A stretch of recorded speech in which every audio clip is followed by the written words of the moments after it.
à tous. Donc, je vous partage ma présentation. Je pense le plus agréable, ça serait que vous posiez vos questions au fur et à mesure. Comme on va balayer plusieurs thématiques assez différentes, il vaut mieux que vous posiez les questions au fur et à mesure où elles arrivent. Je ne sais pas si vous avez l'habitude de faire comme ça, mais n'hésitez pas à lever la main et à prendre la parole. Ce sera aussi plus convivial pour tout le monde. Et donc, voilà la présentation que j'ai prévue pour ce matin. Euh, notre, euh, Notre rôle chez Citeo, c'est d'accompagner nos clients et nos partenaires à diminuer l'impact environnemental de leurs emballages. Moi, je suis dans l'équipe, dans la direction, je fais partie de la direction client et je suis dans l'équipe marché. Je suis responsable marché de l'épicerie.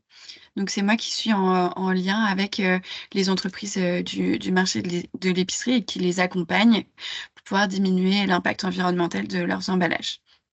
C'est pour ça que je suis là ce matin.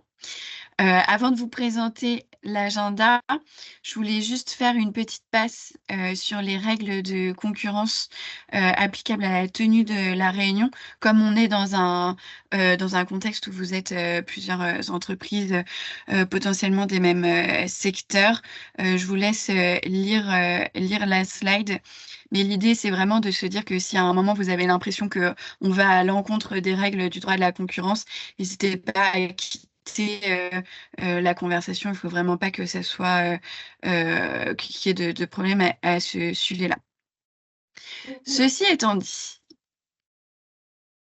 les différents sujets que je voulais qu'on aborde ce matin.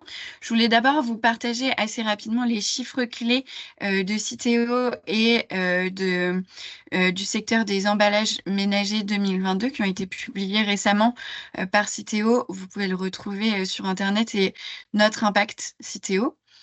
Ensuite, on va parler un petit peu de la réglementation en France et en Europe, avec un point d'attention en particulier sur la REP restauration et les emballages mixtes alimentaires qui rejoignent la REP emballage ménager depuis le début de l'année. Et ensuite, par rapport à l'Europe, faire un point sur les mesures principales de la PPWR qui a bien avancé là ces dernières semaines, derniers mois. Ensuite, on fera un focus sur les objectifs 3R. On parlera de la réduction, du réemploi rapidement parce qu'il y a eu le webinaire réemploi il y a quelques semaines organisé par vos fédérations. Et ensuite, on fera un zoom sur le développement de la filière souple et aussi le développement de la filière des barquettes operculées parce que on s'en est parlé, vous êtes plusieurs à être concernés par ce type d'emballage. Et enfin, je vous partagerai les actualités Citeo, que vous soyez au courant de ce qui va se passer dans les prochaines semaines.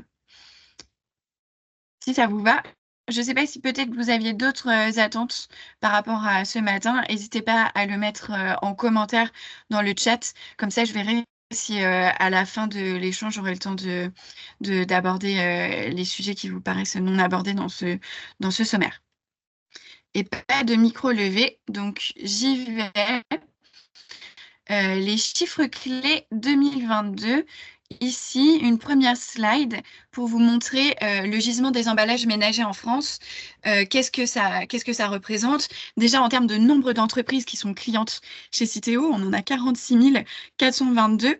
C'est un gros chiffre. Évidemment, les grosses entreprises sont moins nombreuses. Il y a beaucoup de petites entreprises et de plus en plus depuis que les marketplaces doivent contribuer.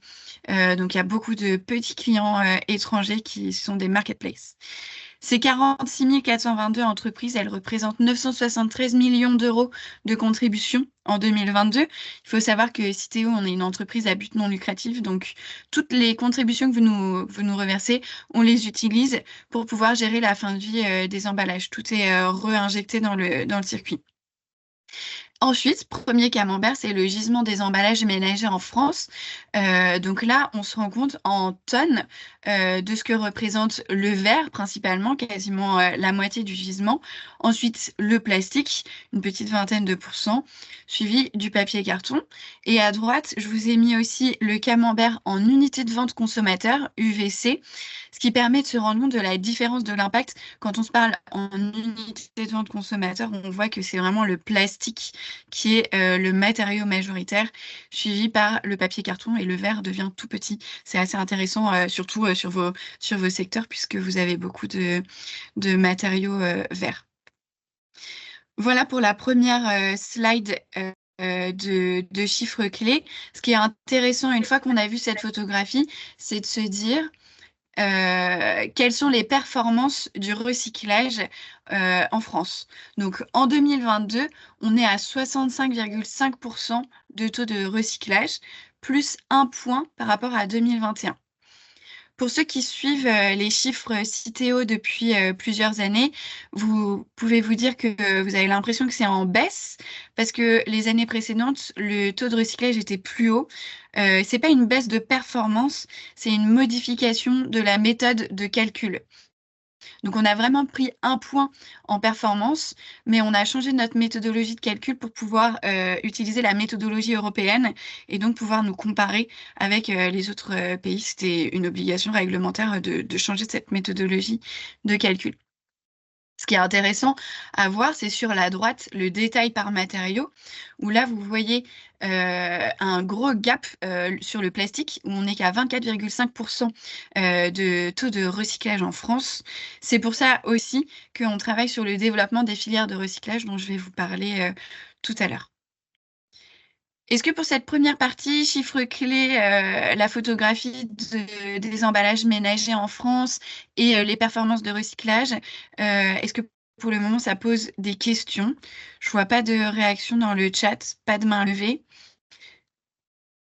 Je poursuis. La réglementation en France et en Europe.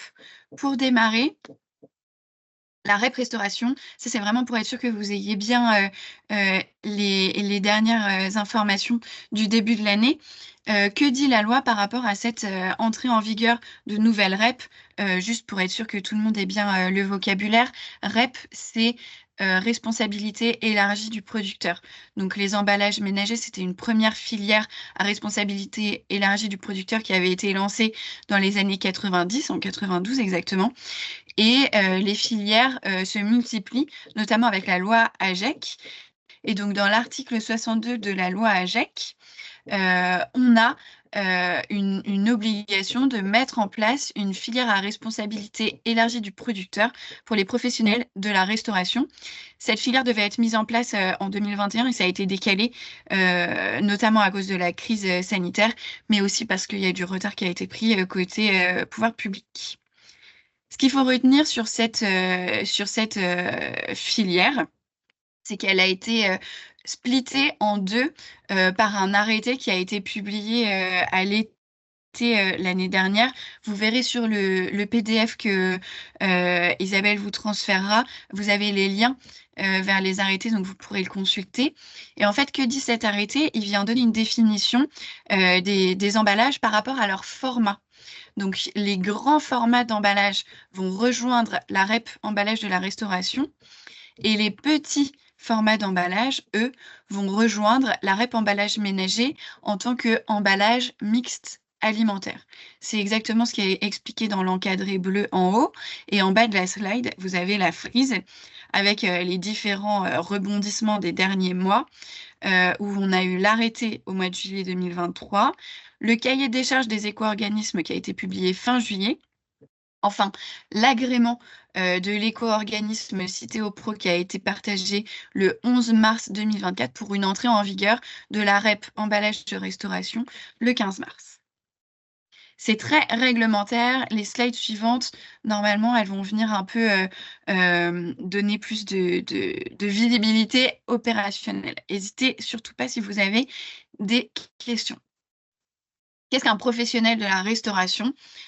Sont considérés comme professionnels de la restauration d'après le Code de l'environnement, une personne ayant une activité professionnelle principale ou secondaire de restauration, qu'elle soit en intérieur ou en extérieur, que ce soit sur place ou à emporter, individuelle ou collective.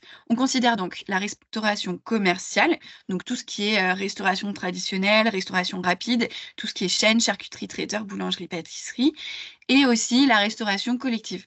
Donc là, on compte les entreprises, pardon, les cantines scolaires, les cantines des entreprises et tout ce qui va être dans le milieu de la santé, les prisons, restauration collective. Je ne vois pas de réaction. Je poursuis. Qui est concerné par la déclaration des emballages de la restauration? Ce sont les producteurs de produits emballés à destination de la restauration. Donc, si vous êtes un industriel ou un producteur agroalimentaire français, dans ce cas-là, il faut que vous déclariez vos emballages vendus en France et les emballages que vous importez, y compris les marques de distributeurs.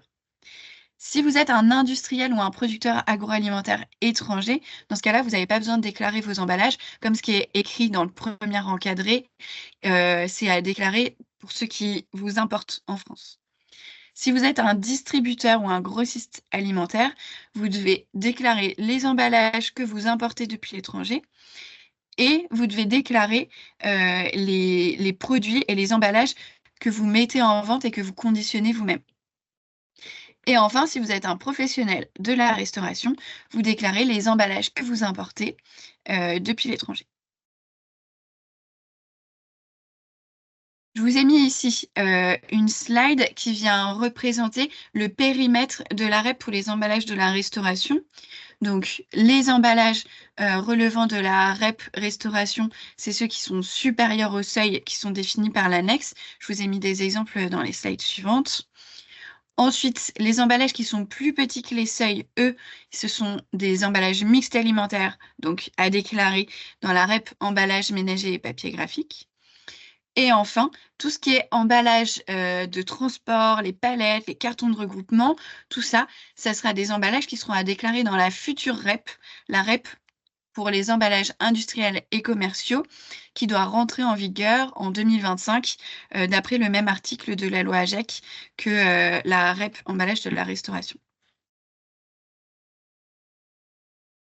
Rapidement, les chiffres clés de la restauration, maintenant qu'on a vu le périmètre, on estime qu'il y a 400 000 professionnels de la restauration, que cela représente 1 million de tonnes d'emballage alimentaire à usage unique, dont 800 000 tonnes d'emballage mixte alimentaire petit format, et 200 000 tonnes de gros format. Pour le moment, c'est une estimation. On aura plus d'informations quand on aura eu les premières déclarations. Et sur ce scope, on estime aussi 860 millions d'unités de vente d'emballage réemployées. Parce que comme vous le savez peut-être, sur la restauration, il y a pas mal de secteurs qui ont gardé le système de consigne, notamment sur les boissons. Ici, je vous ai mis un petit oui-non, un arbre de décision, pardon, pour vous aider à vous projeter. On ne va pas le lire dans le détail, vous l'aurez dans les slides, mais comme ça vous permettra à tête reposée, une fois que vous aurez reçu la présentation, de bien vous reposer. Est-ce que oui ou non, vous êtes concerné par le périmètre d'obligation de la REP emballage de la restauration? Et ici, un cas pratique que j'ai personnalisé avec des produits de vos périmètres. Alors, je ne pouvais pas tous les mettre, évidemment, parce que vous êtes beaucoup de secteurs différents. Mais si on prend l'exemple des huiles alimentaires, le seuil, il est placé à 3 litres. Ça veut dire que si vous vendez des emballages supérieurs, des produits, pardon, qui sont supérieurs à 3 litres, vous êtes concerné par la REP restauration. Si vos produits sont tous inférieurs à 3 litres, mais que vous vendez dans le secteur de la restauration, ces emballages-là sont considérés comme des emballages mixtes alimentaires et donc seront à déclarer dans la REP emballage ménager. Et en dessous, j'ai mis un autre exemple sur tout ce qui est vinaigrette, mayonnaise, moutarde. Là, le poids qui a été fixé par l'arrêté, il est de 1,2 kg. Donc, de la même manière, si vous êtes supérieur à 1,2 kg, vous devrez relever de la REP de la restauration. Et pour vos produits qui sont inférieurs à 1,2 kg mais qui sont vendus en milieu de la restauration, ces emballages-là sont des emballages mixtes alimentaires, donc à déclarer dans la REP emballage ménager. Et enfin, dernière slide sur la REP restauration. Voilà, pour bien faire la différence entre les emballages restauration grand format et les petits emballages mixtes alimentaires déclarés en REP emballage ménager. Pour les emballages de la restauration, l'entrée en vigueur de la REP, elle démarre au 15 mars 2024. Pour pouvoir les déclarer, il faut adhérer à un éco-organisme agréé et ensuite déclarer vos emballages de la restauration mis en marché en 2023 avant le 1er janvier 2024 pour ensuite contribuer au titre des mises en marché 2024. Pour les emballages petit format inférieurs au seuil, pour eux, l'entrée en vigueur, elle est au 1er janvier 2024 et vous devrez réaliser votre première déclaration en 2025 sur vos mises en marché 2024. Et les tarifs sont déjà disponibles et je suis très contente de voir une main levée. Anna, je vous écoute. Oui, bonjour. C'est par rapport du coup aux emballages grand format. Oui. Si justement c'est à destination des ménages, mais que c'est des grands formats, du coup ça passe sur, la REP, restauration. Sauf que du coup, si on doit faire la, déclaration là avant le 1er juillet, autant on a déjà déclaré dans celle dans l'emballage ménager. Je sais pas si c'est clair, Oui, oui, c'est mais très clair. Est-ce que vous pouvez me dire à quelle entreprise vous êtes, juste que je situe? Arcadie. Ok, très bien. Euh, alors, pour le moment, vous l'avez dit avec plutôt de l'aplomb, mais c'est encore un sujet qui est en suspens. On a un point avec les pouvoirs publics aujourd'hui, avec l'ADEME notamment, parce que nous, notre interprétation, c'était que un grand format vendu en GMS, comme c'était un produit alimentaire et qu'il était grand format, il rejoignait la REP emballage de la restauration. Mais c'était une interprétation de Citeo. Il y a d'autres fédérations qui ont eu une autre interprétation. Et donc, cet après-midi, on présente à l'ADEME ces deux interprétations pour être sûr que, effectivement, ils relèvent bien de la REP restauration. Premier point. Donc là, pour le moment, on n'est pas encore sûr. Deuxième point par rapport à votre question, peu importe la réponse des pouvoirs publics, en fait, il n'y a pas de problème parce que la déclaration que vous venez de faire pour les emballages ménagers, vous l'avez faite pour les mises en marché 2023. Et bien si, effectivement. Euh, donc ça pose problème. Mais bonne nouvelle, c'est que sur la déclaration que vous venez de faire, vous pouvez toujours la modifier jusqu'à 3 ans après sa publication.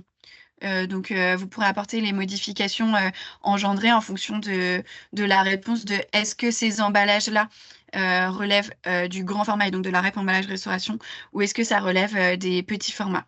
Alors, ça fait du travail en plus, et effectivement, mais bon, pour le coup, il y a un vrai flou juridique qu'il faut qu'on mette au clair avec l'ADEME. OK, donc cet après-midi, il y a la réunion et a priori, on devrait le savoir dans les jours qui viennent?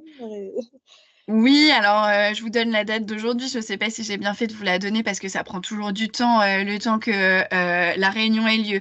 Est-ce qu'on a vraiment bien l'information, la réponse? Sinon, la réponse, on l'aura à la réunion d'après. Et le temps qu'on formalise la fiche ou la newsletter qui vient expliquer que ça y est, on est bien au clair, faut attendre quelques semaines. Enfin, vous attendez pas à avoir une newsletter vendredi. Ça, ce serait vraiment trop audacieux. Mais dans les semaines à venir, oui, évidemment, on sait que c'est un point en suspens et important pour vous. Donc, il y aura des informations dans les prochaines semaines. OK, merci beaucoup. Je vous en prie. Alors, je vois une autre question. Y a-t-il une différence de tarif entre les deux REP pour le même emballage? C'est une bonne question. Et la réponse est non, parce qu'en fait, si c'est un même emballage, il ne relève pas des deux REP. comme on l'a mis là, hop, sur cette slide-là, l'emballage, soit il relève de la REP ménager, soit il relève de la REP emballage de la restauration. Alors, justement, je me suis permis de lever la main parce qu'en Oui. fait, on a un emballage, du coup, 1 kg qui, entre guillemets, du coup, va changer de catégorie. D'où ma question, parce que là, par exemple, c'est cet emballage 1 kg, on le vend à destination des GMS, donc pour l'instant, il est compté dans notre REP emballage ménager. Mais d'après ce que vous dites, après, si l'ADEME valide votre point de vue, il devrait changer de REP. C'est quel type de produit? Vous avez le seuil, vous savez que le seuil, c'est 1 kg? En fait, c'est des fruits et ce qu'on vend, c'est des légumes stérilisés prêts à l'emploi. Donc, ce que j'avais vu comme seuil, c'était 500 grammes. D'accord. Et du coup, oui, on a quand même certains formats 500 grammes, enfin 1 kg qui sont effectivement vendus en GMS. 2 kg, Ouais, c'est ok. vendu en collectivité et enfin bref, c'est un autre circuit effectivement. Mais là, du coup, tout ce qui est en format 1 kg ou même des lots de 2 fois 500 pour nos betteraves, du coup, on passerait en emballage de la restauration? Tout dépend, ouais, tout dépend de ce qui va être partagé par rapport à ce sujet-là particulier des gros D'accord. formats qu'on retrouve en GMS. Et effectivement, si c'est cette interprétation-là qui est retenue, il faudra que vous adhériez à un éco-organisme pour la REP de la restauration. En termes de tarifs, pour le coup, moi, je peux pas vous parler des tarifs de la REP restauration parce que je suis là pour les emballages ménagers aujourd'hui. D'accord, OK, merci. Je vous en prie. Est-ce que vous avez d'autres questions? Alors, je poursuis. Je vous ai mis juste cette slide chapeau, mais je l'ai abordée dans une slide précédente par rapport à la REP emballage industriels et commerciaux. Pour le moment, on a très peu d'informations, mais c'est bon de l'avoir en tête qu'à partir de 2025, il y a une nouvelle filière qui se met en place pour tous vos emballages de transport, emballages de conditionnement, les palettes, les cartons de regroupement, les films autour des palettes et tout ça. Donc, ça sera des coûts supplémentaires et de la charge de travail aussi, donc à avoir en tête de votre côté. Dès qu'on a plus d'informations, évidemment, on les partagera. Et pour avoir une idée du déroulé, vous avez le calendrier sur la REP Restauration. Vous voyez la REP Restauration qui devait rentrer en application au 1er janvier 2024. On a eu l'arrêté au mois de juillet et le cahier des charges fin juillet. Donc, c'est peut-être à ces moments-là aussi qu'on aura les mêmes informations pour la REP EIC. C'est juste un point de comparaison, mais c'est pas formel et rien n'est écrit pour le moment. Si c'est bon pour vous côté réglementation française, je passe au projet de règlement emballage et déchets d'emballage, la fameuse PPWR dont on entend beaucoup parler depuis fin 2022 maintenant. Mais ça y est, on a bien avancé sur le texte. Je vous ai mis ici le calendrier du projet avec les différentes dates. Hop, je me mets en grand parce que je vois pas, c'est trop petit. L'avancement du calendrier ces derniers mois. Donc, au mois de novembre 2022, il y a eu la publication du projet de la commission. En novembre 2023, un an plus tard, la position du Parlement a été adoptée. Ensuite, en décembre, il y a eu l'adoption du Conseil. Et en janvier, le début des trilogues. Les trilogues, c'est les discussions entre les trois entités, Commission, Parlement, Conseil, les trois entités européennes. On a réussi à avoir un accord provisoire au mois de début mars. Fin avril, c'est aujourd'hui, il y a une plénière du Parlement, donc pour un vote du Parlement. Ensuite, au mois de juin, vous l'avez peut-être en tête parce qu'en tant que citoyen, on est tous concernés, il y a les élections européennes. Et ensuite, c'est à l'automne 2024 qu'on devrait avoir un vote du Conseil pour une potentielle entrée en vigueur en début 2026.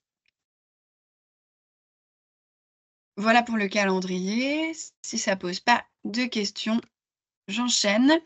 Je vous ai mis les mesures principales sur les 3 R, réduction, réemploi, recyclabilité. Donc, par rapport à la réduction, à partir du 1er janvier 2030, les opérateurs économiques qui fournissent des produits à un distributeur final ou à un utilisateur final dans des emballages groupés, des emballages de transport ou des emballages de e-commerce devront limiter leur taux d'espace vide à 50% maximum. Je pense que sur vos différentes catégories de produits, vous êtes quand même globalement en dessous des 50%, mais peut-être que peut-être que je me trompe. N'hésitez pas à réagir dans le chat. Enfin, voilà. Sachez que dans la PPWR, le taux d'espace vide sera limité à 50% au 1er janvier 2030. Pour le moment, la méthodologie de calcul, elle n'est pas encore définie. Elle sera définie dans un acte délégué. Mais par contre, ce qu'on sait, c'est que ce qui est considéré comme du vide, c'est l'espace rempli par des découpes de papier, des coussins d'air, des enveloppes à bulles, des éponges, des mousses, des laines de bois, des polystyrènes, des copeaux de polystyrène et autres matériaux de remplissage. Ce qu'on comprend ici, c'est que c'est vraiment le e-commerce et les emballages, les cartons d'envoi qui ont été ciblés par cette ligne. Il y a une exemption pour les opérateurs économiques qui utilisent des emballages de vente comme emballage pour le e-commerce. Ça ne veut pas dire que le e-commerce est exempté, mais ça veut dire que, par exemple, un vendeur de cafetière, s'il envoie directement la cafetière dans son carton original et qu'il ne rajoute pas un carton autour, dans ce cas-là, il est exempté de cette interdiction. Et ensuite, autre exemple, c'est pour les emballages réemployables dans le cadre d'un système de réemploi. Premier point. Deuxième point sur la réduction, il y a des restrictions de certains formats d'emballage. Encore une fois, à partir du 1er janvier 2030, il y aura une interdiction de certains formats d'emballage en plastique à usage unique, notamment pour les emballages groupés en plastique qui sont utilisés sur le point de vente. Également pour les emballages en plastique à usage unique pour les fruits et légumes.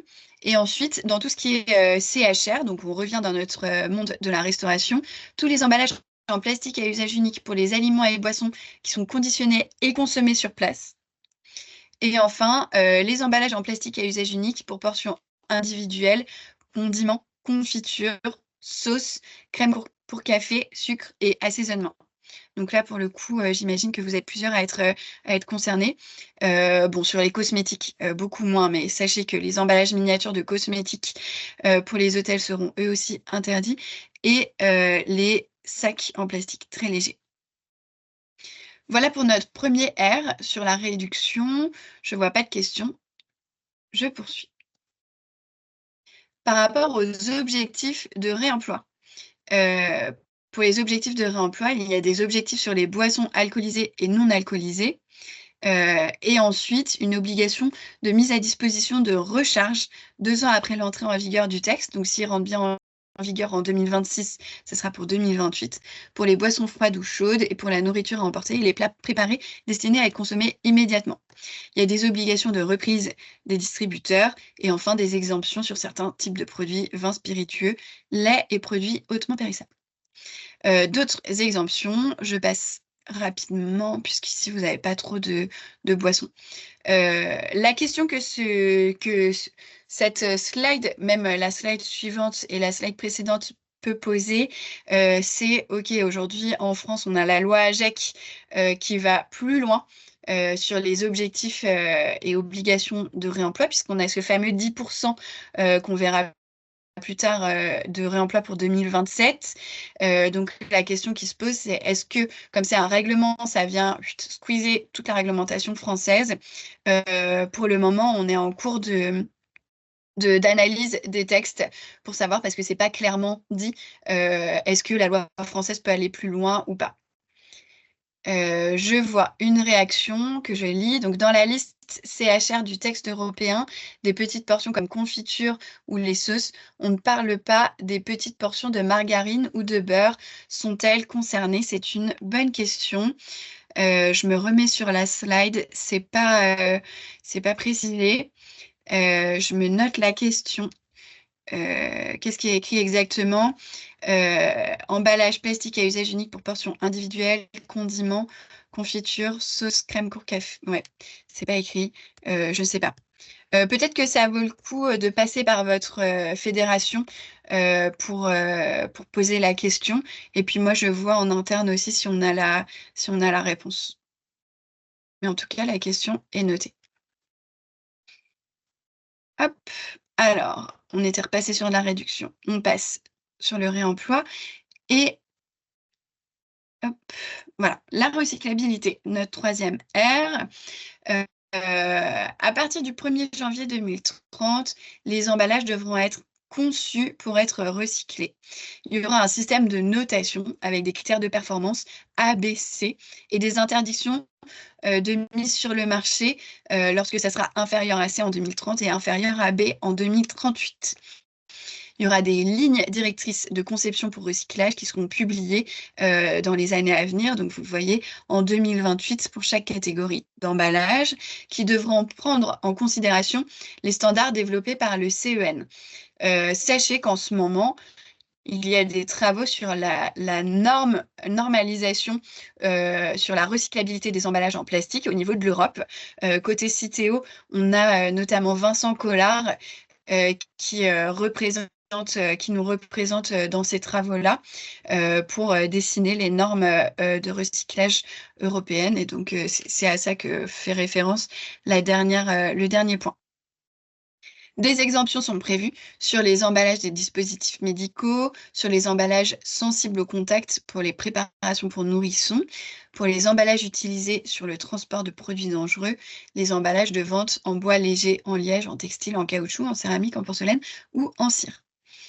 Il y a une exemption également pour les emballages innovants pour laisser la place aux nouvelles typologies d'emballage. C'est une exemption de recyclabilité 5 ans après sa première mise sur le marché. Le temps de laisser à cet emballage innovant le temps de faire ses preuves. Et enfin, au 1er janvier 2035, les emballages devront être recyclés à l'échelle.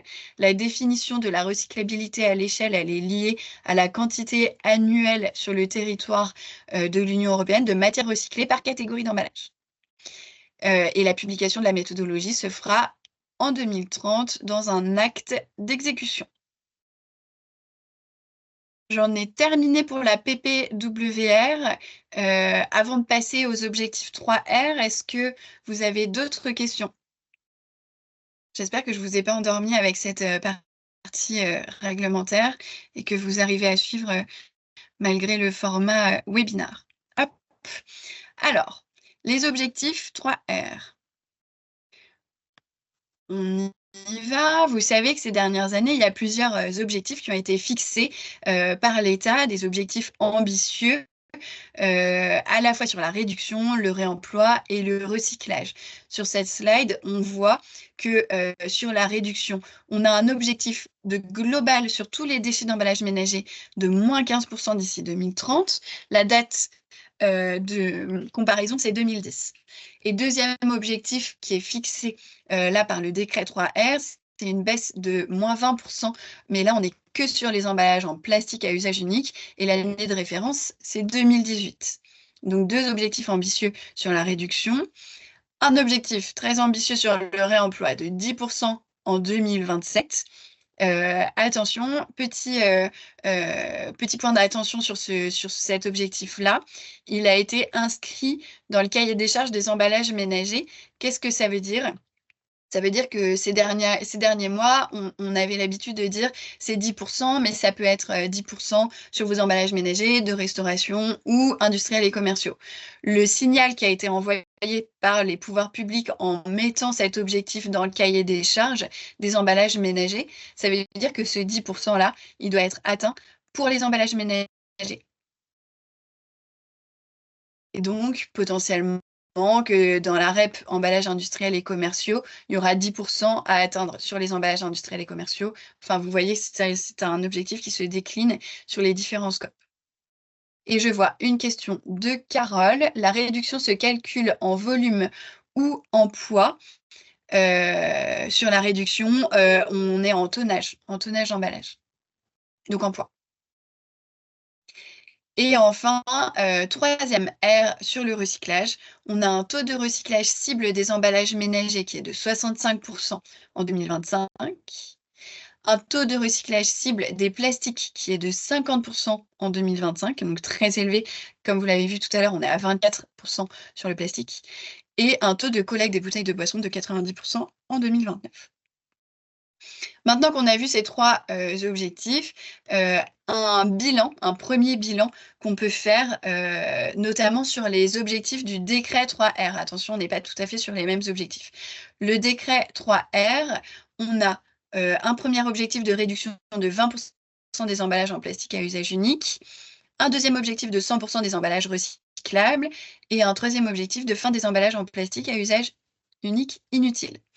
Sur le premier objectif, pour le moment, on est en hausse de 3,3% entre 2018 et 2021. Donc, il y a un gros sujet sur la réduction. Il va falloir vraiment mettre les bouchées quadruples si on veut atteindre ces 20% en 2025. Sur la recyclabilité, en 2021, on a environ 66% des tonnages d'emballages en plastique mis en marché qui sont recyclables, sachant qu'on a les nouvelles filières de recyclage qui se développent. Donc là, on progresse sur ce point-là. Et sur le troisième, par rapport aux emballages en plastique inutiles, on n'a pas de définition qui a été faite, donc c'est difficile de vous dire où est-ce qu'on en est pour le moment. Voilà pour les objectifs. Pas de réaction, donc je poursuis en faisant mon focus sur la réduction.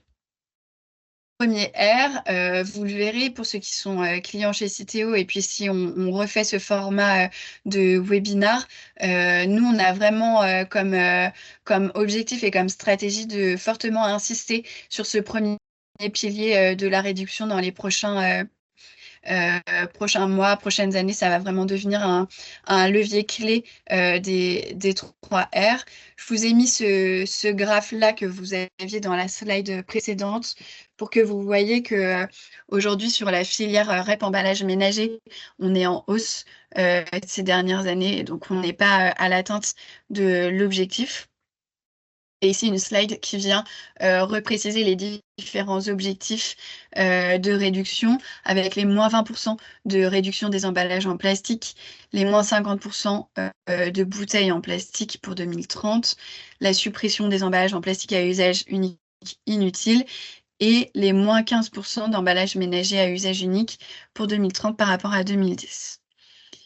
Il faut savoir aussi que dans les accords de Paris, il y a un nouvel objectif, quel que soit le matériau, qui s'inscrit dans une trajectoire globale à horizon 2050 de moins 80% des émissions de CO2 pour le secteur des emballages. Et donc la réduction, ça sera vraiment un gros levier pour espérer l'atteindre. Je poursuis par rapport à la réduction. Donc, c'était les objectifs français. Et là, vous avez les objectifs européens donc qu'on retrouve dans la PPWR. Ça fait une redite sur les slides précédents, mais c'est tellement complexe que ça vaut toujours le coup de les redire plusieurs fois. Donc, avec une interdiction de certains formats d'emballage. Les emballages groupés de transport et de e-commerce qui auront ce fameux taux de vide limité à 50%, et des objectifs de réduction des déchets d'emballage produits par habitant pour chaque État membre par rapport à 2018, un objectif de moins 5% d'ici 2030, moins 10% 2035 et moins 15% d'ici 2040. Chez Citeo, on a identifié des leviers additionnels à l'optimisation parce qu'on sait que les metteurs en marché, vous travaillez sur la réduction depuis des années parce que c'est du bon sens et parce que ça vous fait gagner aussi de l'argent, le fait de réduire vos emballages. Mais ce qu'on se dit sur cette slide-là, c'est que l'optimisation, ça suffit plus pour pouvoir atteindre ces objectifs de réduction. Et donc, on a identifié 5 leviers qui sont la fin des emballages de regroupement, tout ce qui est lot promotionnel et de regroupement de fond de rayon, la frugalité des fonctionnalités, tout ce qui est avoir vraiment le juste emballage et la juste forme d'emballage. Ensuite, les grands formats. Certains d'entre vous l'ont déjà vécu, mais quand on passe sur des grands formats, on met moins de quantité de plastique sur le marché. Le passage à des formats souples pour des emballages qui ont des formats rigides pour le moment et des produits solides, concentrés et ou à diluer. Bon, je pense que sur vos, sur vos secteurs, c'est plus compliqué. Ça s'adresse plus à la cosmétique et détergents, mais sait-on jamais si les innovations foisonnent sur ce 5e levier. Je vous ai mis ensuite une slide qui vient illustrer ces différents leviers. Donc, moins d'emballage de regroupement, en particulier s'il n'y a pas de fonction de protection de transport ni de fonction de partage d'informations réglementaires. Sur la frugalité des fonctionnalités, l'idée c'est d'enlever des fonctionnalités de confort qui sont pratiques et donc du coup de réduire avec 2 exemples ici, le retrait de la petite pince à cornichon et le retrait des couvercles sur les salades traiteurs. Sur les grands formats, ça permet d'avoir moins d'emballage pour une même quantité de produits. Pour les formats souples, s'ils sont recyclables, ça permet de réduire encore une fois les quantités de plastique qui sont mis en marché.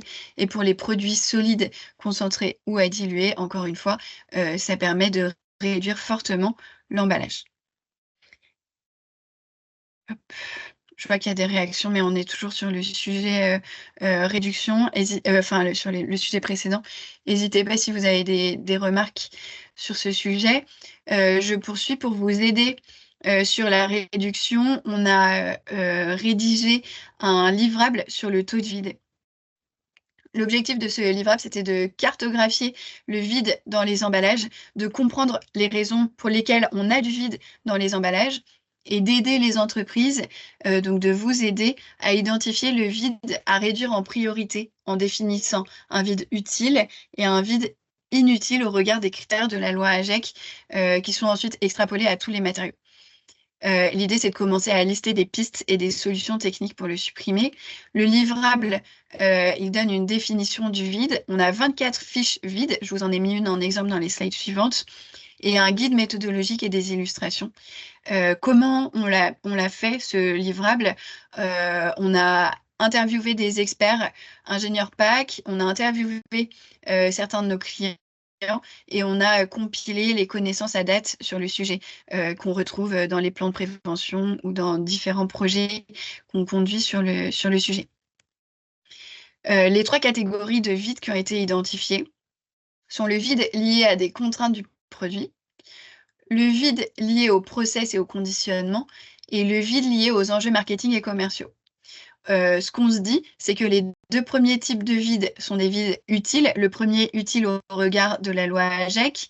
Le deuxième utile si le fait de le supprimer, ça entraîne du gaspillage ou de la perte de produits. Parce que évidemment, on veut vous aider à diminuer votre impact sur vos emballages, mais on sait très bien que le plus gros impact, c'est vos produits. Donc si vous diminuez votre emballage, mais que derrière, ça entraîne du gaspillage produit, en fait, votre impact, il sera catastrophique.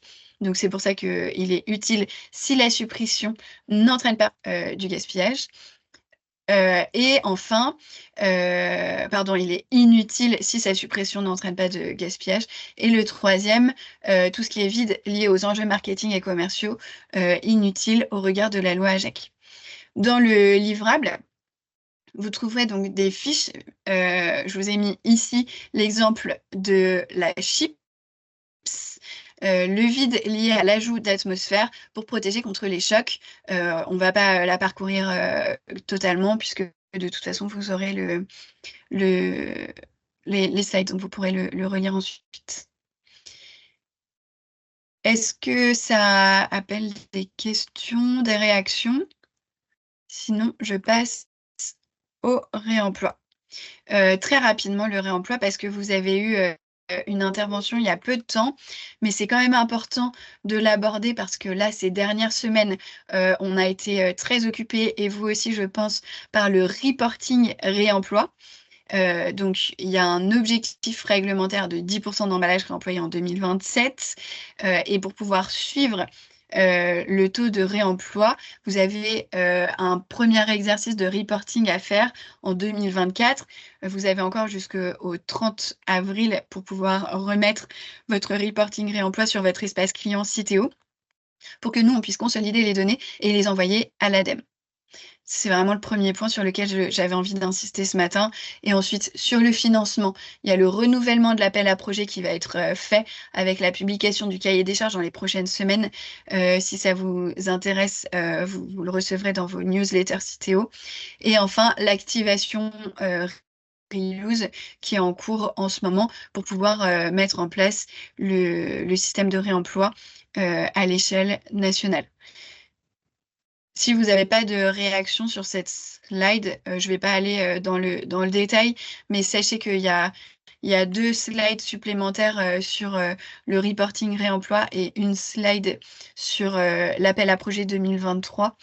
Mais je passe rapidement comme il y a beaucoup de sujets pour pas alourdir le webinaire, sauf si vous avez des questions.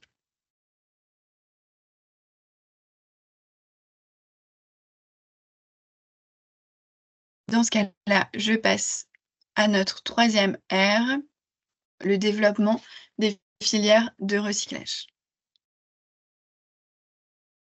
Le contexte du développement des filières de recyclage, ces chiffres-là, vous les connaissez maintenant puisque je les ai partagés dans nos chiffres clés. Les performances de recyclage en France, on est à 65,5% de taux de recyclage, ce qui représente 3,6 millions de tonnes d'emballages ménagers recyclés. Et là, on revoit notre taux de recyclage sur le plastique, qui est assez bas par rapport aux autres, 24,5%. En plus de ces performances de recyclage assez bas sur le plastique, on a un cadre réglementaire qu'on vient de voir qui se tend, avec un objectif de tendre vers 100% de plastique recyclé en 2025 et l'obligation que tous les emballages disposent d'une filière de recyclage en 2030. 3e levier, c'est les attentes des consommateurs qui sont de plus en plus fortes, notamment sur les impacts environnementaux, et à avoir en tête la recyclabilité qui est perçue comme le premier atout environnemental d'après l'étude Shopper Citeo de 2020. Ayant en tête ce contexte, il faut aussi avoir en tête la synthèse des filières de recyclage aujourd'hui en France. Donc on a les filières historiques sur l'acier, l'aluminium, le papier carton, les briques, le verre. Et sur les emballages en plastique, on a une filière qui est bien en place pour les bouteilles en PET clair, une filière qui est en place sur les bouteilles en PET colorées et opaques, une filière sur les rigides en PE, typiquement les bouteilles de lait, une filière sur les rigides en PP, là on va avoir pas mal de pots et barquettes, notamment les barquettes traiteurs, et une filière sur les souples PE. Les souples PE, c'est tout ce qui est emballage de regroupement, par exemple les emballages de regroupement des bouteilles. Ces filières de recyclage, elles nous permettent d'atteindre ces chiffres-là. Donc, on a 65% des emballages en plastique qui sont recyclables, en théorie. On en a 15% qui font partie de filières en cours de développement, les filières qu'on va voir après, donc qui sont les emballages souples, les barquettes operculées et le polystyrène, les pots de yaourt. Pour le coup, cette filière, on n'en parlera pas ce matin parce que je ne pense pas que vous soyez concernés, mais n'hésitez pas si vous avez des questions. Et enfin, 20% d'emballages qui, pour le moment, sont non recyclables et n'ont pas de filière en cours de développement. Pour améliorer le recyclage, pour ces 65% qui sont théoriquement recyclables, notre levier, c'est d'augmenter le geste de tri. Donc, en faisant des campagnes de publication pour sensibiliser le grand public, mettre tous les emballages dans le bac de tri. Vous aussi, vous avez une part de travail là-dessus que vous avez déjà bien engagé avec notamment l'infotri sur tous vos emballages. Par rapport à la deuxième brique d'emballage qui sont sur des filières en développement, notre levier, c'est le développement des filières de recyclage.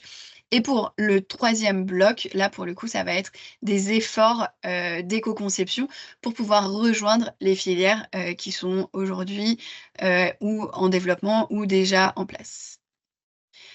Comment est-ce qu'on s'est dit quelles sont les filières de recyclage qu'on va développer?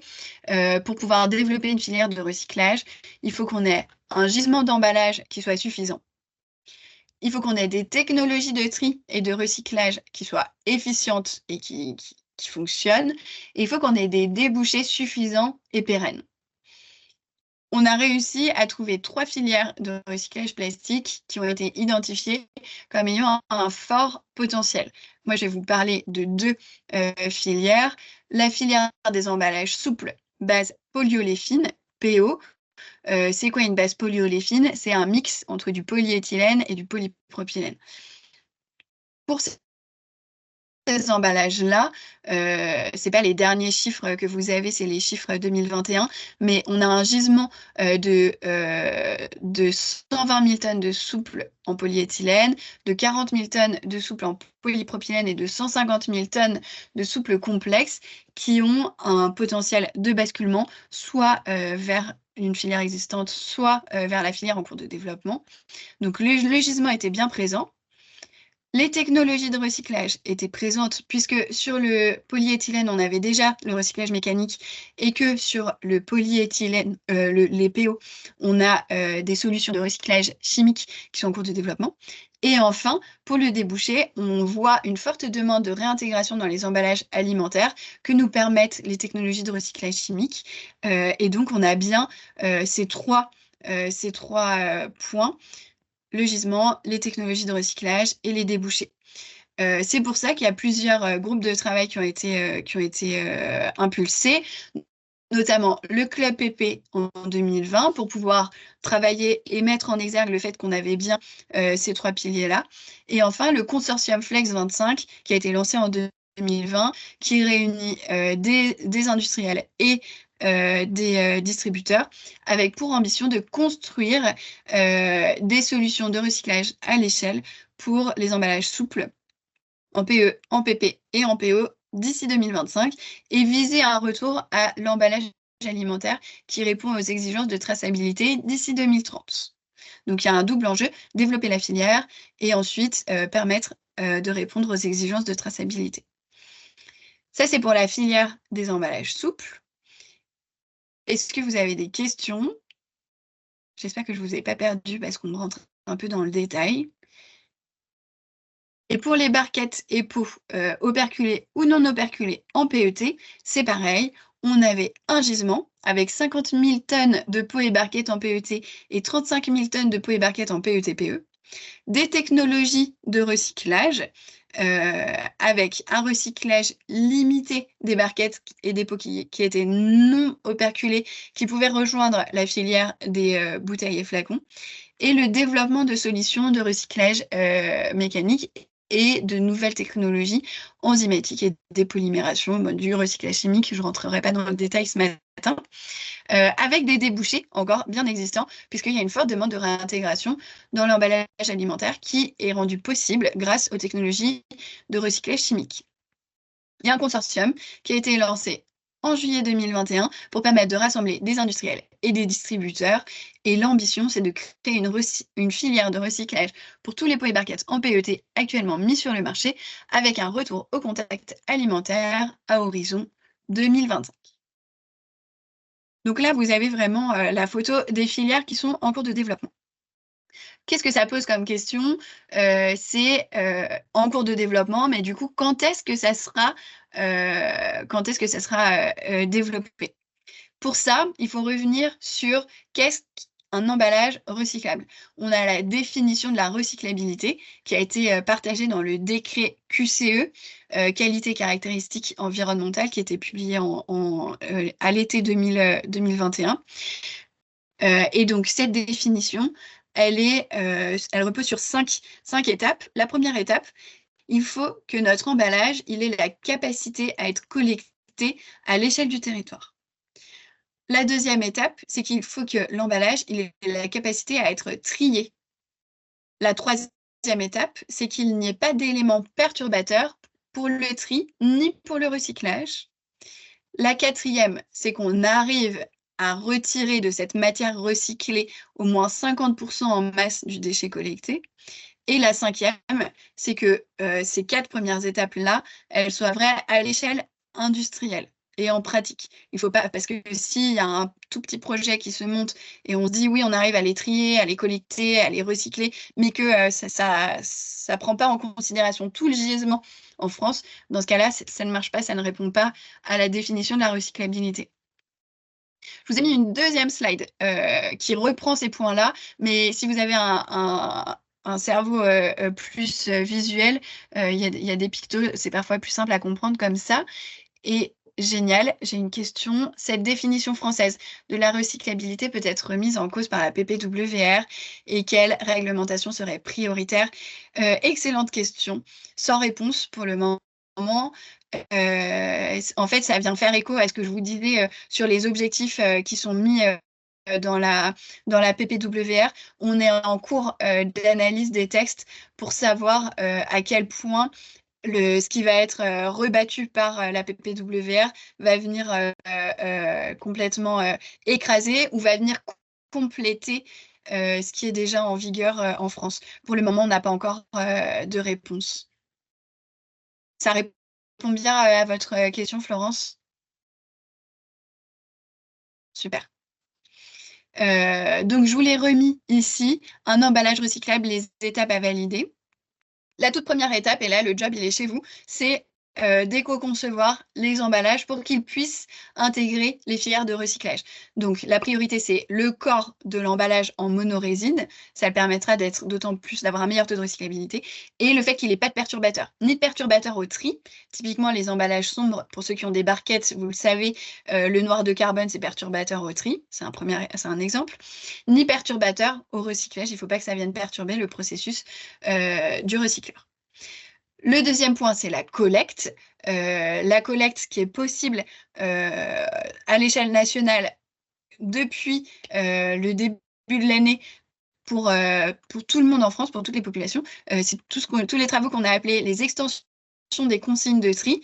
Le fait que maintenant, n'importe où vous soyez, vous pouvez mettre tous vos emballages dans le bac de tri, avec une toute petite exception dans une région lilloise, mais c'est en cours de travaux et ça va bientôt être comme partout en France. Troisième étape, c'est la bonne détection et la bonne orientation en centre de tri. Et également en centre de surtri, vous le verrez, il y a des nouvelles étapes qui sont mises en place avec les nouvelles filières de recyclage. Et il faut vraiment que votre emballage puisse être correctement trié pour être correctement acheminé vers le bon recycleur. Donc évidemment, là, on est à l'étape recycleur, il faut que le recycleur existe.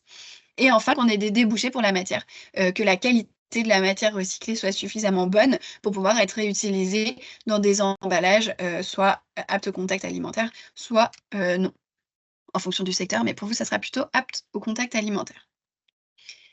Maintenant qu'on comprend bien ces différentes étapes à valider, je vous ai mis une slide pour vous montrer en quoi ces travaux viennent impacter le schéma déjà existant. Jusqu'à aujourd'hui, les emballages allaient dans le bac de tri, étaient acheminés vers le centre de tri et ensuite acheminés vers les recycleurs historiques. Et là, la mise en place de ces nouvelles filières de recyclage, d'abord, il y a eu l'extension des consignes de tri, donc qui est venu impacter les centres de tri. Les centres de tri, ils avaient l'habitude de recevoir que des bouteilles et des flacons en termes d'emballage en plastique. Et là, ils se sont mis à recevoir plein d'autres emballages en plastique. Donc, il a fallu équiper les centres de tri pour qu'ils puissent être capables de gérer cette nouvelle masse d'emballage. C'est pour ça que l'extension des consignes de tri a pris autant de temps. C'était le temps qu'on équipe tous les centres de tri. Une fois cette première étape mise, première brique, deuxième étape, c'est la création de capacités de surtri en France. En fait, notre centre de tri, il vient récupérer tous les emballages rigides en plastique pour en faire ce qu'on appelle un flux développement, qui est ensuite envoyé à une nouvelle étape, qui est un centre de surtri. Il y en a 3 en France qui ont été mis en marche au moins cette année. Et ces centres de surtri, ils viennent séparer les emballages rigides en plastique pour les acheminer vers les recycleurs de PET colorés, là-haut. Ensuite, les recycleurs de polystyrène, c'est le petit yaourt. Et ensuite, vers les recycleurs de barquettes. Les recycleurs de barquettes mécaniques pour les barquettes en mono-PET et les recycleurs de barquettes chimiques pour les barquettes en mélange PET-PE. Et ensuite, donc on est toujours au niveau du centre de tri. Le centre de tri, il fait un flux de développement rigide avec tous les emballages en plastique rigide. Et il fait dans le même temps un flux de développement souple avec tous les emballages souples qui, eux, sont envoyés en préparation chez des recycleurs. Et les recycleurs ensuite font le split entre ce qui est du monopolyéthylène, mono-PE, qui sera envoyé en recyclage mécanique, et ce qui est du complexe polyoléphine, donc PE, PP ou que PP, et ça sera envoyé chez les recycleurs chimiques. Toute cette dernière brique-là, elle est possible grâce à l'appel d'offres recyclage qui a été fait en 2022 qui nous a permis de contractualiser avec des recycleurs. Maintenant que vous êtes des experts des filières de recyclage, où est-ce qu'on en est et quand est-ce qu'elles seront, quand est-ce qu'on aura bien atteint toutes ces caractéristiques à cocher. Ici, vous le voyez pour la filière de recyclage des souples. Donc, on retrouve nos différentes étapes qu'on avait sur les slides précédentes. Première ligne, le fait que le consommateur puisse bien trier. Extension des consignes de tri. En 2024, c'est bon, c'est coché. Deuxième ligne, ça se passe au niveau des centres de tri. Les centres de tri qui reçoivent des emballages qu'ils n'avaient pas l'habitude de recevoir. Donc, il faut qu'ils mettent en place des ajustements de réglage pour pouvoir être bien opérationnels sur le tri des emballages souples. Et donc, ça devrait être coché en 2026, mais quasiment coché en 2025. Vous voyez que la flèche, elle devient de plus en plus verte. Pour l'étape du recyclage, aujourd'hui, on a déjà des acteurs du recyclage mécanique sur les films en PE qui sont en route et sont en cours de développement des usines pour tout ce qui est recyclage chimique et qui seront ouvertes en 2025. Et la dernière étape, qui est votre étape à vous, c'est l'étape d'éco-design de vos emballages. Et cette étape-là, vous pouvez la réaliser en suivant les recommandations du COTREP qui ont été publiées en fin d'année l'année dernière et que vous retrouvez sur le site du COTREP. N'hésitez pas si vous avez des questions par rapport à ces recommandations-là. Ce qui peut vous aider dans vos travaux, c'est l'outil TRI qui est proposé par Citeo. TRI, c'est TREE pour test de recyclabilité de vos emballages, qui est plutôt à remplir par un expert pack parce qu'on demande beaucoup d'informations assez précises sur les emballages. Mais une fois que vous avez rempli votre outil TRI, il vous donne votre pourcentage de recyclabilité. Et d'ici quelques semaines, vous aurez la possibilité de faire une projection à 2025. Aujourd'hui, si vous rentrez un emballage en PP dans l'outil TRI, il va vous dire non recyclable. Mais par contre, si vous regardez les recommandations du COTREP, vous allez trouver des recommandations pour les emballages en PP. Et bien, dans quelques semaines, sur l'outil TRI, vous aurez un petit bouton à cocher qui vous permettra de remplir toutes les infos sur votre ordinateur et qui vous dira en 2025, c'est bon, vous respectez les recommandations. Ou alors, attention, ça, c'est pas respecté, il faut travailler dessus. Voilà, pour les outils qui sont à votre dispo. Et pour la filière souple, j'ai encore 2 slides sur les filières de recyclage qui sont sur les barquettes.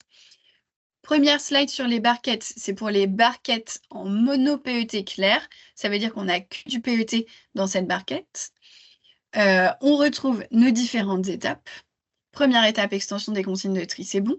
Deuxième étape, pour les réglages en centre de tri, on est sur le même cas que pour les emballages souples. Ça sera tout bon en 2026 et en vert plus foncé en 2025. Et pour l'étape des recycleurs, on a 2 lignes parce qu'on a deux recycleurs avec qui on a contractualisé.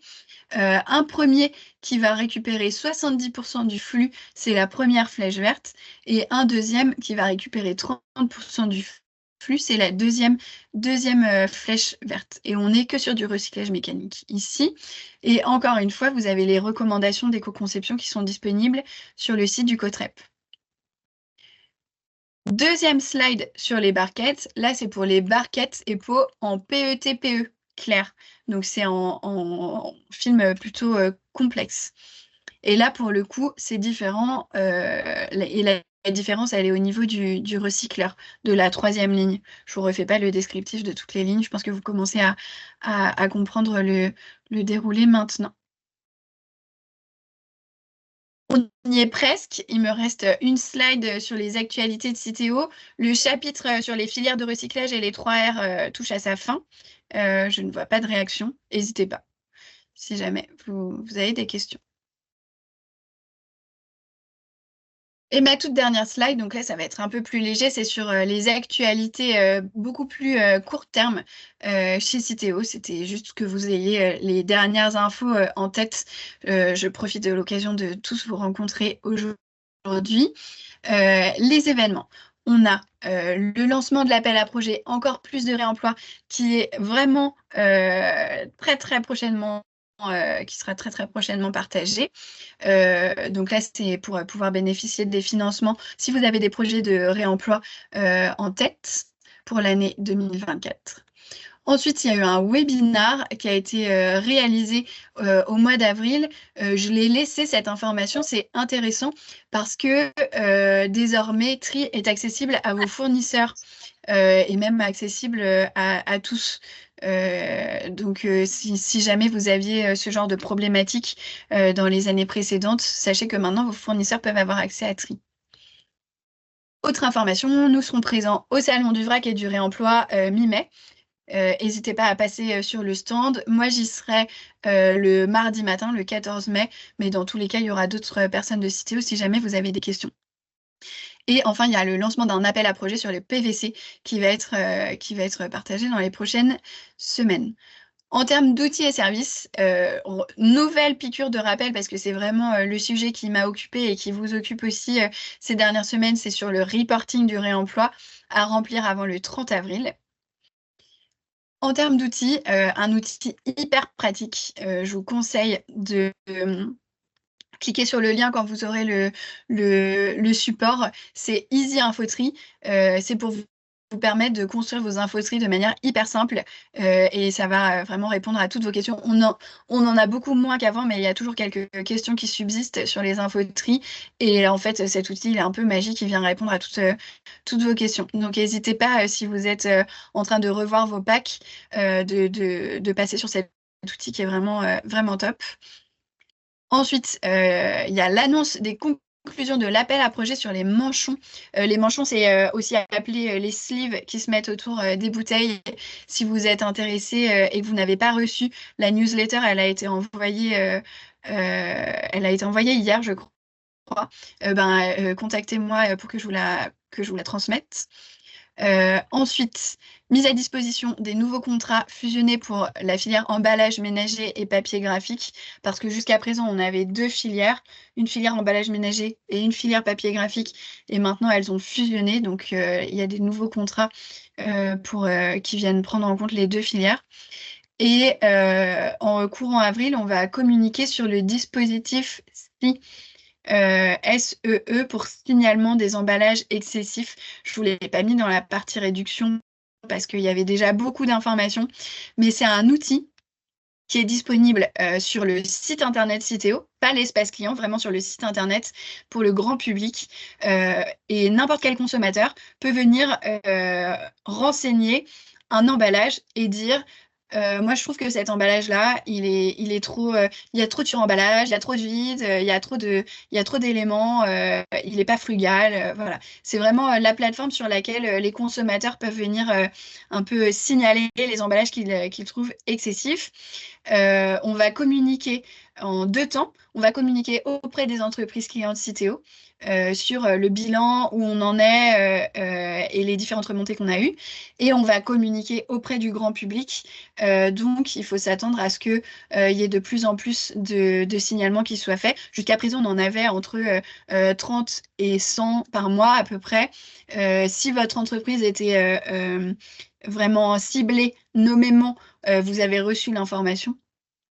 Et il faut s'attendre à ce que suite à cette communication auprès du grand public, il y ait plus de signalements qui soient remontés. Donc c'est intéressant que vous ayez l'information. Et enfin, troisième colonne, il y a une enquête de satisfaction qui va être faite sur le reporting réemploi qui occupe beaucoup de nos journées. Il y a le centre de surtri d'Épinal qui a été mis en route, qui va être inauguré. Et enfin, donc, l'envoi d'une newsletter, l'essentiel, ça c'est plutôt pour les petits clients Citeo. Au lieu de vous envoyer les nombreuses newsletters qu'on envoie, vous recevrez qu'une seule newsletter avec l'essentiel qui fera un peu un récap de toutes les news du mois. Le PIM, recrutement client POC, c'est beaucoup d'acronymes, mais ça veut dire que chez Citeo, on est en train de travailler sur un nouveau modèle de management de la donnée. Pareil, il y a une newsletter qui a été envoyée hier là-dessus. Si vous êtes intéressé de tester avec nous ce nouveau système de données, vous pouvez vous inscrire sur la newsletter. Il y a un bouton m'inscrire en tant qu'intéressé.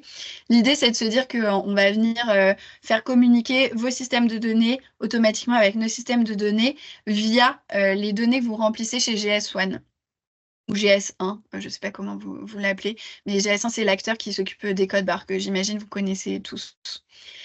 Et enfin, toute dernière actualité, c'est l'annonce des lauréats pour l'appel à projet sur le beurre.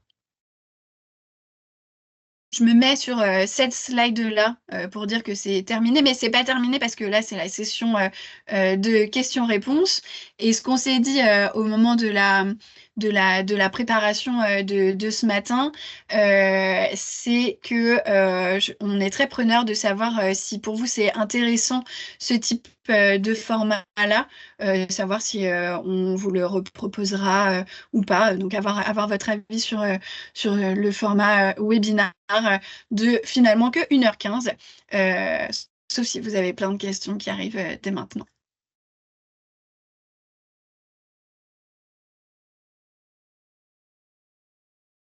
Merci Mathilde. Donc, il y a eu entre-temps une question. Ouais, alors Ah oui. je vais commencer par la question et après... Alors, je souhaite revenir sur le début de la présentation. Nous vendons des seaux de 1 kg de moutarde à des grossistes, donc pas déclarés dans la REP ménager en 2024 pour les données 2023. Pardon. Comment devons-nous faire désormais? Si j'ai bien compris, on doit déclarer les chiffres 2024 en 2025 et nous devrons payer avec retard, mais comment récupérer auprès de nos clients? Merci. Ah, ouais. Bah, pour le coup, je suis désolée, mais là-dessus, je vais pas pouvoir vous répondre. Enfin, vous avez bien compris le système, que le paiement, il se fait avec 1 an d'écart. C'est le même système qui est aujourd'hui en place sur les emballages ménagers et papier graphique. C'est le même système que les impôts. Mais pour les emballages ménagers, on utilise la déclaration de l'année précédente en année N pour pouvoir vous facturer. Donc là, en ce moment, vous êtes facturé de votre année 2024, mais on n'a pas votre tonnage au réel. Mais vous êtes quand même facturé par rapport à ce qu'on a de l'année dernière. Et une fois qu'on aura votre déclaration au réel, il y aura une régularisation qui sera faite. Ça, c'est pour les emballages ménagers. Pour les emballages de restauration, le problème est que on n'a pas vos données de l'année dernière, donc on ne peut pas vous faire cette facturation en avance. Et c'est pour ça qu'il y aura une première déclaration qui sera demandée à l'été 2024 sur vos mises en marché 2023. Mais par rapport à la problématique et vos clients, comment vous refacturez, pour le coup, c'est un sujet de négociation entre vous et vos clients. Je peux pas aller plus loin dans mes explications. Je comprends que c'est problématique. Je peux intervenir verbalement? Oui, bien sûr. Oui, du coup, est-ce étant donné que les tarifs sont disponibles, Ouais. puisque en fait, c'est un produit qui était finalement, qu'on aurait pu croire aller en REP restauration, mais qui finalement, étant donné qu'on est en dessous de 1,2 kg, on va rester en REP ménager. Et Ouais. du coup, le tarif étant connu, est-ce qu'on peut finalement facturer ou inclure une sorte de taxe éco-emballage comme on fait avec certains de nos clients et en comptabilisant à part cette taxe, puisque de toute façon, on va la payer? Bah oui, oui, tout à fait. Bah, vous avez les grilles tarifs. Même si c'était REP restauration, les tarifs, elles sont accessibles sur le site internet. Donc, les tarifs, pardon, je ne sais plus parler. Mais enfin, pour le coup, là, c'est libre à vous de fonctionner comme vous le souhaitez avec vos clients. Pardon, les tarifs restauration sont déjà disponibles? Par exemple, pour un seau de 5 kg de moutarde, le tarif existe déjà? Vous avez des tarifs qui sont disponibles sur le site internet Citeo Pro. Ok, merci. On va aller voir. Mais du coup, il faut qu'il soit forcément adhérent à Citeo Pro? Ou est-ce que c'est libre d'accès? Non, je crois qu'il y a juste un petit questionnaire à répondre. Ok. Parce que je Permet sais d'y que voilà, accéder. il y a beaucoup de choses où on ne peut pas Oui. y accéder sans être adhérent. Donc, c'est pour ça que je pose la question. Oui. J'ai pas vu la main levée, mais je sais pas si la personne qui...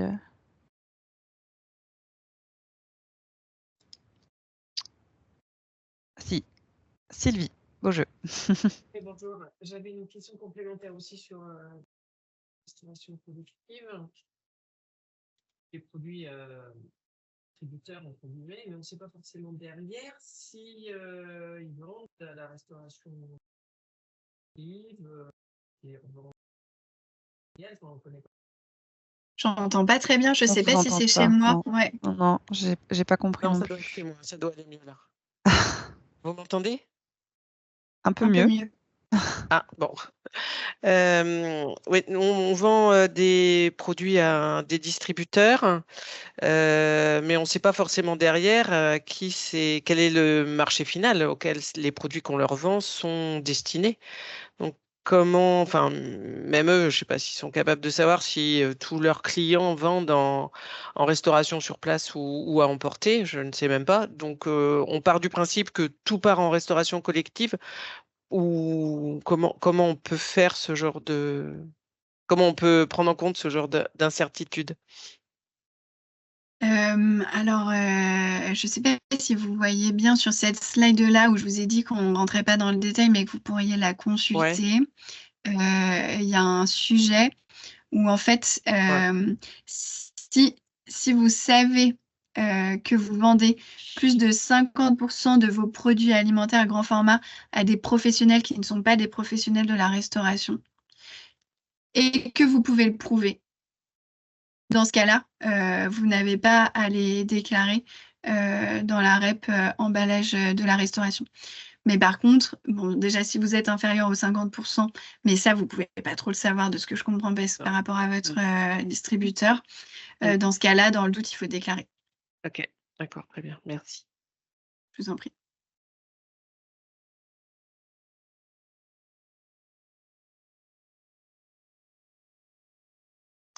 Pour l'instant, on n'a pas d'autres questions. C'est que c'était très clair. Super. Merci Mathilde. Avec plaisir. Alors du coup, par rapport à sa dernière demande, effectivement, c'est une suggestion qu'on a faite, c'était de savoir si... je finis ma phrase, Luc. Si vous étiez intéressé pour que Mathilde nous fasse un point un peu d'actualité sur les emballages à peu près, enfin on s'était dit peut-être tous les 6 mois, mais peut-être que ça peut être moins en fonction de l'actualité. Savoir si vous pensez que c'était une bonne idée voilà, sous format webinaire. Oui Luc, allez-y, on vous écoute. Oui, je reviens sur les emballages en plastique à usage unique dans la restauration, qui vont être interdits à partir de 2030 dans la règle PPWR. On est bien d'accord que les produits qui sont pour la vente à emporter vont être exclus de cette interdiction? Ou pas? Alors, on est bien d'accord, je ne sais pas. J'avoue, j'ai pas la réponse. Attendez, je remets la slide au cas où. Mais je pense que si vous posez la question, c'est que la réponse, elle n'est pas dedans. Consommer sur place ou à emporter. Ah ouais, non, je sais. Et vous pensez à quoi comme type de produit, que j'ai bien le truc en tête pour poser la question? Dans la restauration rapide, les petits sachets de sauce ou les petites couvertes de sauce. Ouais. Restauration rapide à emporter. Belle de sauce. Petite sauce. Je vais poser la question. Je ne sais pas si côté Isabelle ou Tofik, vous avez la réponse. Moi, je l'ai pas. Moi, j'avais compris via un syndicat européen que pour la partie CHR, il y avait une interdiction des emballages individuels portions dans le restaurant, mais par contre, à emporter, c'était possible. Et je crois que c'est ce qu'on a eu comme information via une autre pas syndicat, une autre entreprise. Hier, Tofik, je ne sais pas si il me semble qu'ils en ont parlé. Ce que j'avais compris aussi. Donc, du coup, je pense que c'est ça.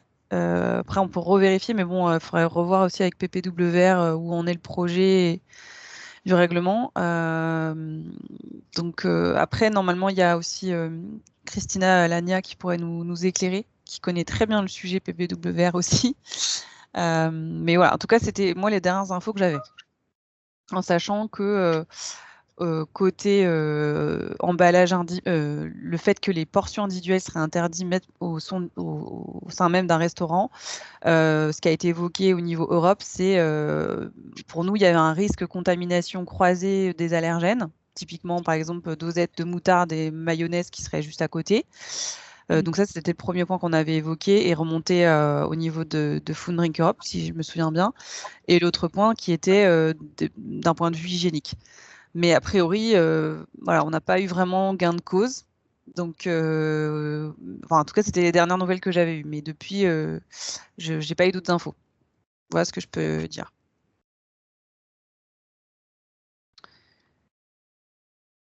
Merci.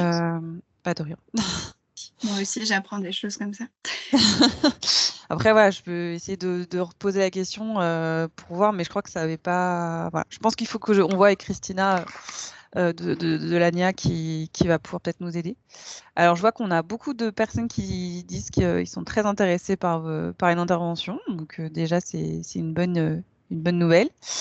Et on a une question dans le chat qui est où trouver les informations sur comment faire, ce qu'il faut comptabiliser, etc. Un peu une sorte de récap, j'imagine. Ah oui, je me doutais qu'il y aurait des personnes qui reprenaient le sujet maintenant parce que avec toutes les informations que vous avez à traiter, c'est pas forcément évident.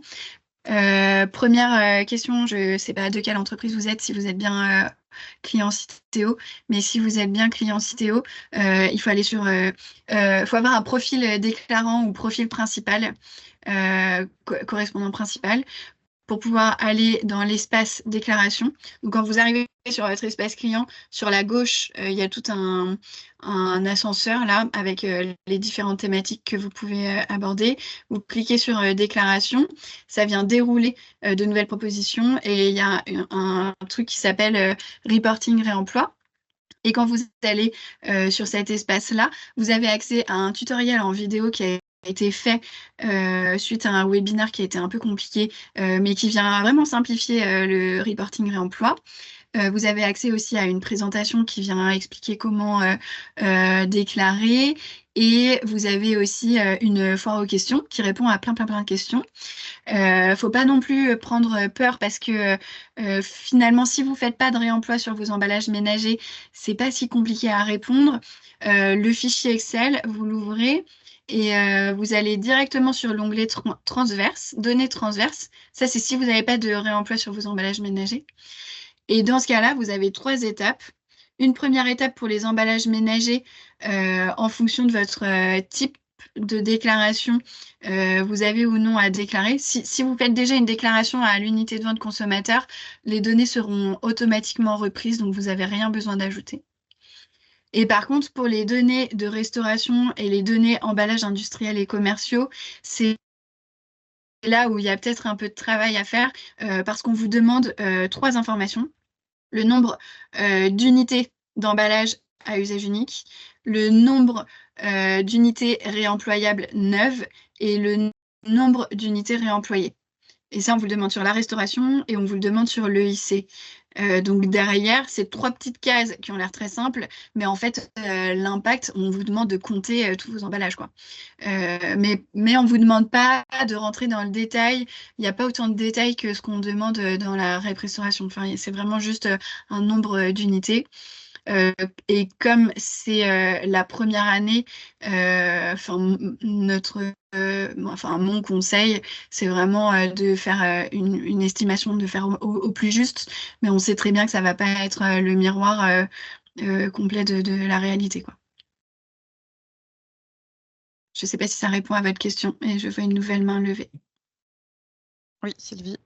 Oui, à nouveau sur la partie déclaration réemploi, là, juste vous confirmer que ça concerne les produits qu'on met nous sur le marché, mais ça concerne aussi des produits qu'on recevrait, exemple les matières premières qu'on reçoit en sac sur palette, etc., qu'on transforme pour remettre des produits différents sur le marché. Tout ce qui arrive et qui est importé doit être aussi fait bien partie de cette déclaration. C'est pas que les produits que nous mettons sur le marché en tant que fabricant. En fait, ce que vous mettez en marché en tant que fabricant, tout ce qui est emballage ménager, ça c'est l'étape 1. Mais par contre, dans l'étape 3, il y a la comptabilisation des emballages industriels et commerciaux. Et c'est là où entrent en jeu les fameux emballages dont vous parlez, que vos fournisseurs vous envoient, vos palettes et tout ça. Oui, mais quand on fait du B2B, on ne commercialise pas de produits ménagers, c'est que des emballages commerciaux. Donc, il y a à la fois les intrants pour nous qui sont des matières premières lorsqu'elles sont importées, sac de, je sais pas, graines de moutarde, et puis nous, on refabrique un produit comportant des graines de moutarde, mais mélangé avec autre chose. Donc, on comptabilise les deux, ce qui rentre chez nous industriels et aussi ce qui sort, qu'on livre à d'autres industriels lorsqu'on fait du B2B. C'est bien ça qu'on doit comprendre Alors, dans cette pas partie-là? tout à fait. Ce qu'il faut comptabiliser, c'est ce sur quoi vous avez une action. Imaginons, votre fournisseur, il vous envoie un gros sac et vous videz la moitié de ce sac dans un pot et vous le re-remplissez avec un autre ingrédient. Je pense que ça n'existe pas, hein, mais pour vous donner l'exemple, vous avez une action sur ce sac et ensuite vous l'envoyez à un de vos clients. Donc vous avez une mise en marché. Il passe de votre numéro de SIRET à un numéro de SIRET externe.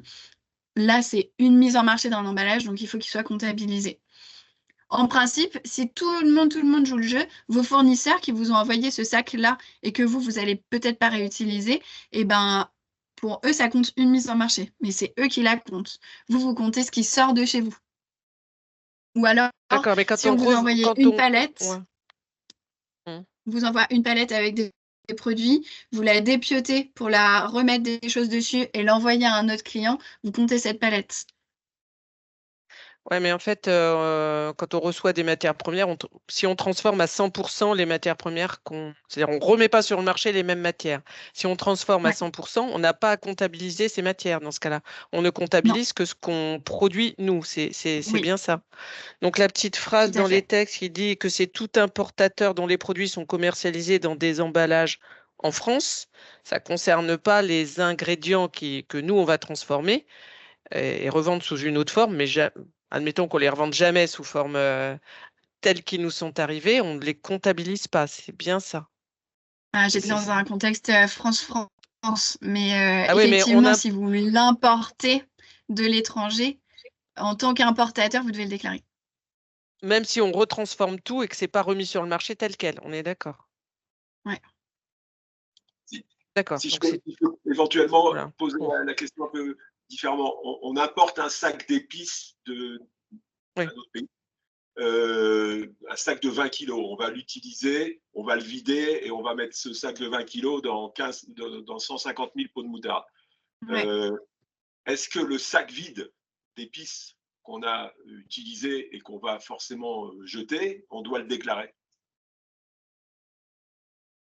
Ben là, vous êtes importateur, donc en tant qu'importateur, vous devez le compter. Mais pour être sûr, parce qu'il y a toujours un sujet d'interprétation, je me suis noté la question et du coup, j'enverrai à Isabelle et Tofik et puis vous leur ferez passer la réponse. Ok, merci. Enfin, je Voilà. pense que ça peut concerner beaucoup de monde. Oui, tout à fait. Ouais. C'est pas neutre. Hein. Ce genre de questions. Oui, parce que vous êtes tous à faire du B2B et du B2B. Enfin, tous du B2B, mais pas tous du B2C. Voilà, exactement. Ok, merci. Je vous en prie. Et on avait une question dans le chat par rapport au même sujet, qui est quand on importe une matière première dont l'emballage est consigné. Alors, on importe et c'est consigné. Ça veut dire que ensuite l'emballage il repart. Alors, en fonction de la réponse, moi, de ce que j'ai compris, quand on importe, ça compte. Donc, si c'est bien la réponse que je vous confirme d'ici la fin de la semaine, là, donc il est vide, vous le jetez, vous le comptabilisez comme usage unique. Il est consigné, vous l'utilisez et ensuite vous le renvoyez. Dans ce cas-là, vous le comptabilisez comme emballage réemployé. Et puis si la réponse c'est non, je vous ai dit n'importe quoi, on ne le compte pas, ben, du coup, vous ne le compterez pas. C'est clair? Ça pose plein de questions sur le reporting, c'est la première année. Donc, Ce que j'allais proposer, c'est peut-être que dans la réponse que vous nous enverrez, peut-être faire un schéma type, un peu comme vous avez fait sur la REP Restauration, avec les différents cas qui ont été évoqués. Je pense que ça ne va pas que servir pour nos syndicats. Je pense qu'il y a d'autres secteurs qui sont comme nous. Parce que c'est vrai que ce n'est pas la première fois que j'entends cette question. Donc, voilà. En fait, je me demande si c'est pas dans le tuto déjà. Mais okay. Évidemment, je l'ai regardé, mais je l'ai regardé il y a quelques semaines. Et comme j'ai pas eu cette question, je me rappelle plus. Mais du coup, je vais regarder si c'est dans le tuto. Je vous mettrai le lien aussi pour que vous puissiez avoir la réponse directe. Super. Ou ça doit être peut-être dans la FAQ. Enfin, je vais voir ce qui existe déjà. Puis si ça n'existe pas, je demanderai à ce que ça soit rajouté. Ouais, super. Merci. Je pense que on a abordé toutes les questions. Donc, du coup, on a bien noté l'intérêt pour refaire ce type de réunion. Donc, on verra avec Mathilde quand est-ce qu'on refera un petit webinaire. Alors, je pense peut-être pas tout dans un mois, mais plutôt peut-être entre 3 et 6 mois. Quoi. Je pense que ce sera un peu l'idée. Enfin, c'est ce qu'on s'était un peu dit. Donc, voilà, du coup, on vous repartagera l'information. Donc, on vous remercie tous d'avoir participé au webinaire et n'hésitez pas à nous contacter si vous avez d'autres questions en tête que vous n'avez pas tout de suite voulu souhaiter ou pu l'évoquer. Et nous, donc, on vous transmettra le lien de l'enregistrement et les slides et les réponses aux questions de Mathilde. Voilà, merci à tous et puis bonne fin de journée. Et merci beaucoup pour votre accueil.